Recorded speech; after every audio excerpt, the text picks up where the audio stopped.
Hello everyone, welcome back to my channel and welcome to another shrink plastic card tutorial.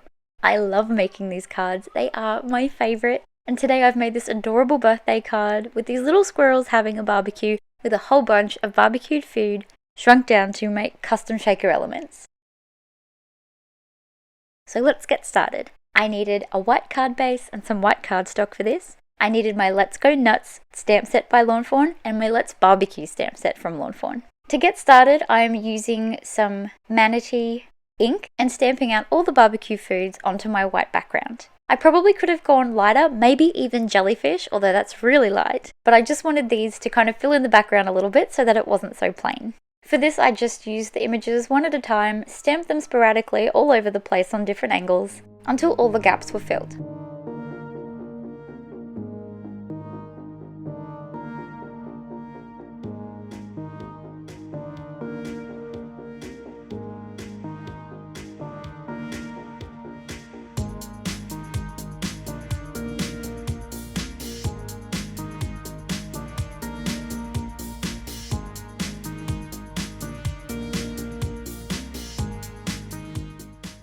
I then moved on to stamping out the images that I'm going to colour in. So for this, I'm stamping out the barbecue, some food, the little ketchup and mustard bottles, and the adorable little squirrels who are going to be part of this scene. I stamp all my images out twice so that they're nice and clear. I haven't used these squirrels in a while. I've been a big fan of the little mice. I've been using them for everything, especially all the food related ones. But I've been missing these guys. They're so cute, and I hope Lawn Fawn bring out more squirrels soon. I just love the little guy with the chubby cheeks and the one with his little arms up like he's just excited to be there. They are just my favourite. So to colour in today, I'm using a mix of my Copic markers and my alcohol markers. And as always, colouring them in very simply with just 2 colours per image and blending them together. I did have a little bit of trouble with one of my Copics. It's run out. It's my second Copic to run out. I can't believe I've been colouring with them so much that things are actually being used up completely. So I did have to change the brown that I was using for the squirrels. These were really fun to colour in. There's not a whole range of colours on this card. It's only a few. It's very simple. But despite that, I actually had a lot of trouble colouring in this barbecue. There's just something about round images that I've never been able to colour in properly. So it took me a few goes and lots of layering with grey and black inks. But I think in the end I managed to make it look kind of round with a little bit of dimension. I'm really happy with how the little coals on the inside turned out. But this channel is mostly just me trying things out and practicing, so nothing's ever going to be perfect, but it definitely is a lot of fun to try to get there. I'm going to leave you with a little bit of music while I finish this off.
Once I had added all my white details to my images and cut them out, I then moved on to planning the window for my shaker. Now, I'm not sure what die set this is, if it's inside out stitch scallop or outside in or upside down. I can never remember the names for them. I hope you recognize it though. I love these ones for windows. I think they're really clever. I love that stitch detail. They make great simple frames for windows. They don't take too much attention from what's happening, but it is just a nice little detail. So once I had done that, I then moved on to stamping out all of my food on some shrink plastic. Now for this, I use some black StazOn ink. I've mentioned it before, it is the only ink that I have ever found to work. I've tried a bunch, they all smudge, no matter how many days I leave them to dry. This ink really does stain, so I do recommend trying not to get it on your hands, clothes, or anything else. I did see a few comments on a video where I used this last time, and people said that StazOn actually make an ink remover, so I have seen those comments. And I will look into it, hopefully it fits in the budget at some point. But it's good to know that that does exist, so the staining on the stamps doesn't have to be so extreme.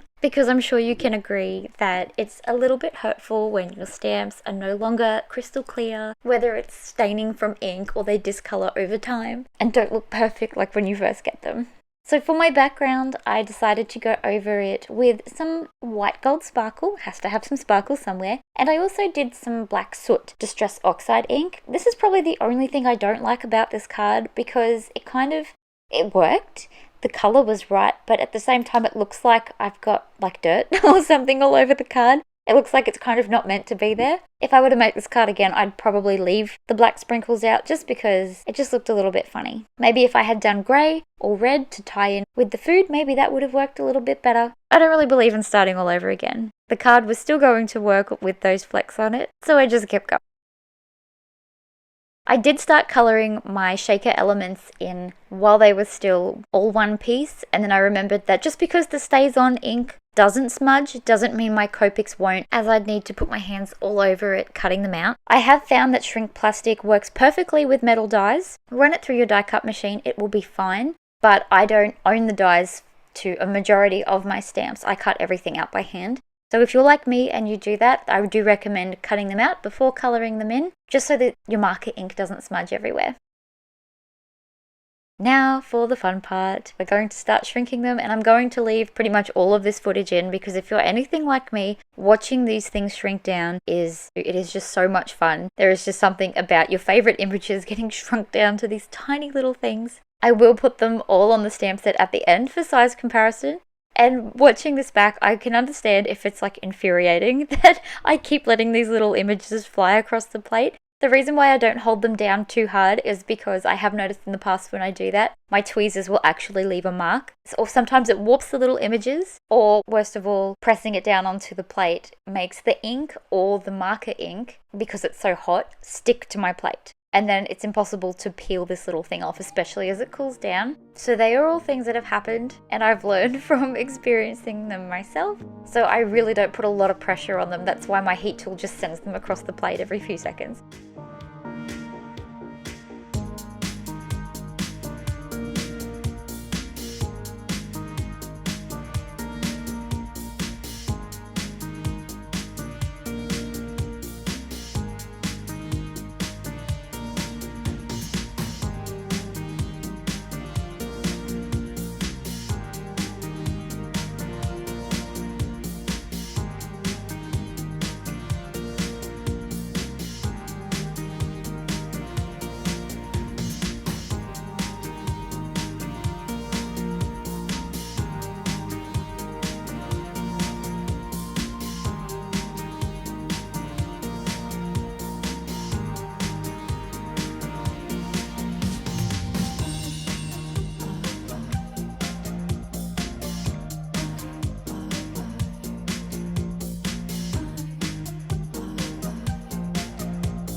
And here they all are once I had shrunk them down. They are just so cute. And here they are placed on their stamps for size comparison. Now to move on to finishing the rest of this card.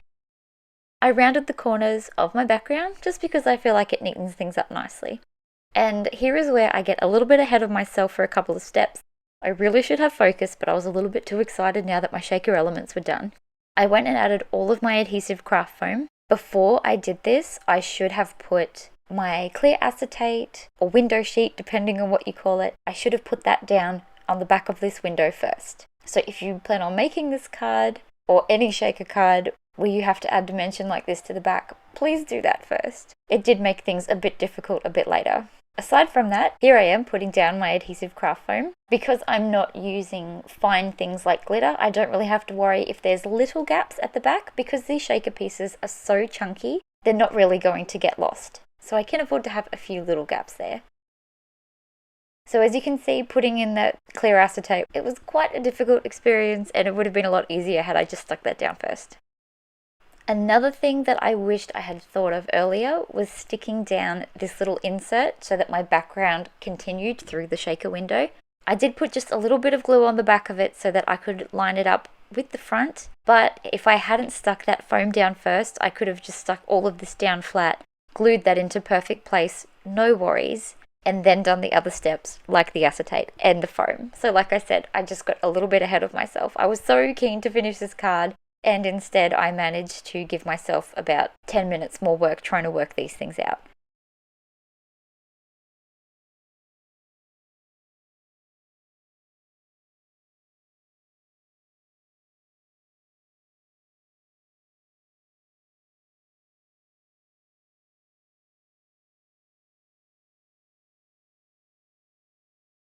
Once that was done and that had dried, it was then time to start putting my shaker pieces onto this little background. So I placed them all down with the ink side up, coloured Copic side down because that is just the way that it looks the clearest. And then I added some other little shaker elements, just some sequins that tied in with the colour scheme. And a few little crystal shaker elements just because they look good and sound good when you shake the card. Once they were all in, I then loaded up the back with some PVA glue.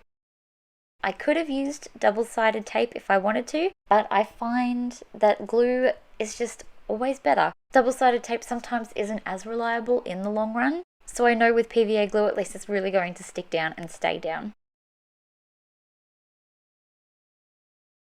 I filled my window with my anti-static powder so that nothing gets stuck to my acetate, especially the sequins. I find that they can get really static.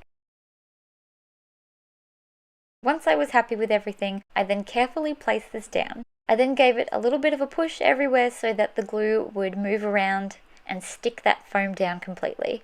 I then stuck a container over the top and left it for ages. I know it's really hard and really tempting to shake your shaker card as soon as that window is sealed, but I find that's also what destroys them for me. Something always gets stuck immediately. So I have to exercise some serious self-control and just leave it until I know that it has to be dry before I start shaking.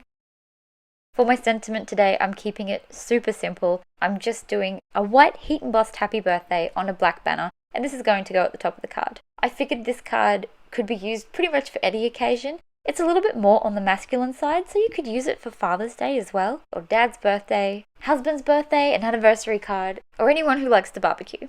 I'm now going to stick all of my little elements on the front of my card to make my scene.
Once all of those adorable elements were stuck down, it was then time to finally give this card a shake. And as you can see, everything moves around beautifully, nothing gets stuck. This card is just so cute. I hope you enjoyed this tutorial. If you did, please don't forget to give it a thumbs up, and please don't forget to subscribe. I am slowly creeping up to 2,000 subs, which is so exciting. If you've already subscribed, thank you so much. It just makes me so happy that you like my work enough to keep coming back and seeing more. I'll be back later this week with another fun tutorial. Thank you so much for watching. Bye for now.